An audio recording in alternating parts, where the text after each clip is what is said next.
ठाण्यात आज मनसे आणि शिवसेना उद्धव बाळासाहेब ठाकरे पक्षाचं शक्ती प्रदर्शन पाहायला मिळणार आहे। आगामी मनपा निवडणुकांसाठी ठाकरे एकत्र येण्याची चर्चा असतानाच ठाण्यात शिवसेना उद्धव बाळासाहेब ठाकरे पक्ष आणि मनसेचा एकत्रित मोर्चा निघणार आहे। थोड्याच वेळात मोर्चाला सुरुवात होणार असून ठाण्यातील गडकरी रंगायतन इथं दोन्ही पक्षाचे कार्यकर्ते मोठ्या संख्येने जमा झालेत। या मोर्चात शरद पवारांची राष्ट्रवादीही सहभागी होणार आहे।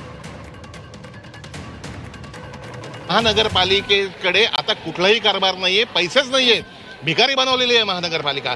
सगळं MMRDA कडे जर केलं तर कसं आहे ना, एकाचं पोर आहे ते दुसऱ्याकडे वाढवायला दिलंय आणि तिसऱ्याने दत्तक घेतलंय।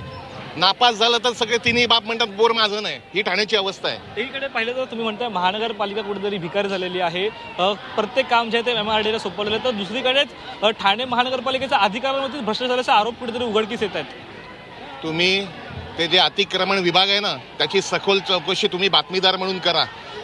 ठाण्यामध्ये अतिक्रमणचे जे अधिकाऱ्यांना रेग्युलर बदली केली जाते, 2 वर्षापूर्वी झालेले, महिन्याभरात सगळे अधिकारी परत त्याच स्थानावर येतात। याचं कारण नीट उमगलं पाहिजे ठाणेकरांना।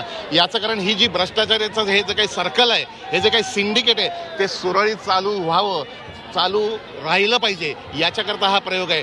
मला एक तुमच्या माध्यमातून मी प्रश्न विचारतो, असं कुठलं अनधिकृत बांधकाम पाडलं गेलं आणि आत्ता जाऊन बघा ते परत बांधलं गेलंय? तर एक शेवटचा अगदी प्रश्न असेल, आज मोठ्या प्रमाणामध्ये मोर्चा करतायत, सभा देखील घेत आहेत, अनेक ठाणेकर नागरिक, इतर पक्ष देखील मोठ्या प्रमाणात सहभागी झालेले आहेत। काय वाटतं, ह्या मोर्चानंतर सरकारला जाग नाही तर येणाऱ्या काळामध्ये कशा प्रकारचं पुढची पावलं भूमिका असेल? अहो, झोपलेला असेल एखादा माणूस, त्याला उठवता येतं हो, झोपेचं सोंग घेतलेल्याला उठवता येत नाही।